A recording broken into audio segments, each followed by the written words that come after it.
যাই হোক, এই খেজুর রসের সময় কিন্তু একটা ভাইরাসের আবির্ভাব আমরা দেখতে পারি, সেটা হলো নিপা ভাইরাস। নিপা ভাইরাস খুবই মারাত্মক এক ধরনের আরএনএ ভাইরাস। এই নিপা ভাইরাস প্রথম শনাক্ত হয়েছিল 1998 সালে মালয়েশিয়ার সুঙ্গাই নিপা নামক এক এলাকায়। সেই জায়গার নাম অনুসারে এই ভাইরাসের নামকরণ করা হয়েছিল নিপা ভাইরাস। বাংলাদেশে এই ভাইরাসের আবির্ভাব হয়েছিল 2001 সালে মেহেরপুর জেলায়। এই নিপা ভাইরাস মূলত single standard negative sense RNA virus. আর আমরা সকলেই জানি আরএনএ ভাইরাসগুলা কিন্তু ভাইরাসগুলোর ভিতরে সবচেয়ে বেশি মারাত্মক হয়ে থাকে আরএনএ ভাইরাসগুলা। যেমন আমরা দেখেছি করোনা ভাইরাস, করোনা ভাইরাসও কিন্তু একটি আরএনএ ভাইরাস। নিপা ভাইরাস মানুষের শরীরে কিভাবে আসে? মানুষের শরীরে আসার প্রধান কারণ হলো খেজুরের রস। তারপরে রয়েছে অর্ধেক খাওয়া ফল, শাকসবজি এবং সংক্রমিত শূকর, যেটা মালয়েশিয়ায় যেটা ঘটেছিল। তারপরে আছে মানুষ থেকে মানুষে সংক্রমিত।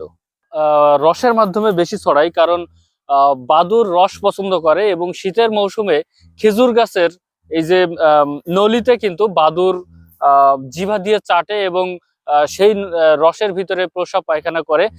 এই জন্য কিন্তু রসের মাধ্যমে এই রোগটা ছড়ায় বেশি। তারপরে অর্ধেক খাওয়া ফল, অর্ধেক খাওয়া ফল থেকে কিভাবে ছড়ায়?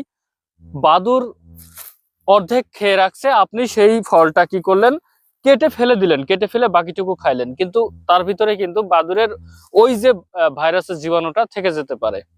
এখন অর্ধেক খাওয়া ফল আপনি বাদুরে খাইছে কি অন্য কিছুতে খাইছে সেটা তো আপনি ডিটেক্ট করতে পারবেন না। এজন্য এই ঝুঁকি এড়ানোর জন্য অর্ধেক খাওয়া ফল খাবেন না। তৃতীয়ত, শাকসবজি থেকে আপনার এই নিপা ভাইরাস ছড়াতে পারে। যেভাবে ছড়াতে পারে সেটা হলো বাদুর অনেক সময় গাছের উপরে থাকে, প্রস্রাব পায়খানা করলে বা তার লালাও কিন্তু শাকসবজির উপরে পড়তে পারে। এই শাকসবজি যদি আপনি সঠিকভাবে না ধুয়ে খান, সেক্ষেত্রে আপনার এই শাকসবজি থেকেও কিন্তু নিপা ভাইরাস ছড়াতে পারে। তারপরে চতুর্থ যেটা হয় সেটা হলো আপনার সংক্রমিত শূকর বা পিগ। আপনার এই রোগটা যে শুধু বাদুরের মাধ্যমে ছড়ায় সেটা না, বাদুর থেকে মালয়েশিয়াতে দেখা গেছে যে পিগের মাধ্যমেও কিন্তু এই রোগটা ছড়াইছে। আচ্ছা, পঞ্চমে মানুষ থেকে মানুষের ট্রান্সমিশন হয়। আপনি প্রাণী থেকে মানুষে সংক্রমিত হলো এবং একজন মানুষ থেকে আরেকজন মানুষে কিন্তু এই রোগটা সংক্রমিত হয়।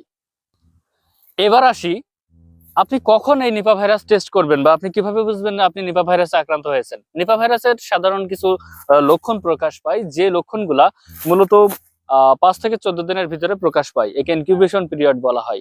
তবে বাংলাদেশের আইডিসিআর এর মতে এই ইনকিউবেশন পিরিয়ড সাধারণত 7 থেকে 28 দিন পর্যন্ত হতে পারে এবং কিছু ক্ষেত্রে 45 দিন পর্যন্ত এর ইনকিউবেশন পিরিয়ড ধরা হয়।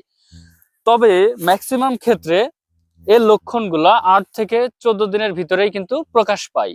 এই রোগের সাধারণ লক্ষণগুলা হলো, 1 নম্বরে আপনার শরীরে হালকা জ্বর থাকবে, মাথা ব্যথা থাকবে, বমি বমি ভাব হবে, গলা ব্যথা হবে, নিউরোলজিক্যাল কিছু প্রবলেম দেখা যাবে, আপনি আবল তবল বলবেন, ভুলভাল কথা বলবেন এবং কোমায় চলে যাবেন। অর্থাৎ আপনি আপনার কোনো সারা শব্দ বা বাইরের ডাক কোনো কিছু শুনতে পাবেন না, একদম অসর হয়ে পড়ে থাকবেন।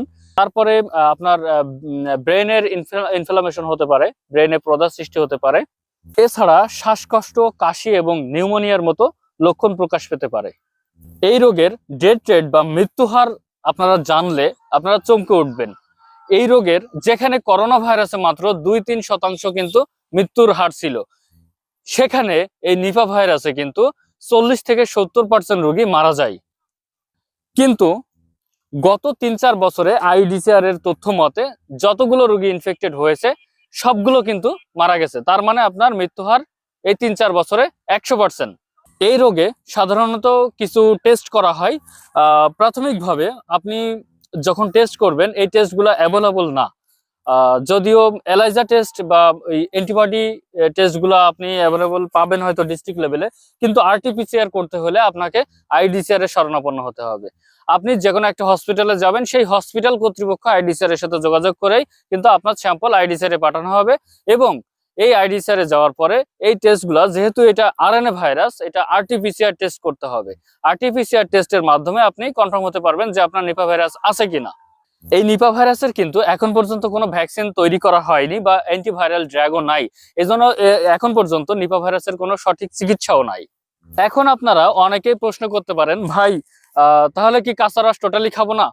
হ্যাঁ, কাঁচা রস আপনি খাবেন, কিন্তু ডাইরেক্ট কাঁচা রস খাবেন না। আপনি কাঁচা রস আনার পরে সেটা 100 ডিগ্রিতে ফুটায় গরম করে তারপরে খেতে পারেন, সমস্যা নাই। যদিও স্বাদ একটু ভিন্ন হবে, কিন্তু কাঁচা রস খেয়ে মরে যাওয়ার চেয়ে ওই একটু গরম করে ফুটায়ে 100 ডিগ্রি তুলে, অর্থাৎ আপনার যখন উতলানো শুরু করবে রসটা, তখন নামায়ে আপনি ঠান্ডা করে খেতে পারবেন।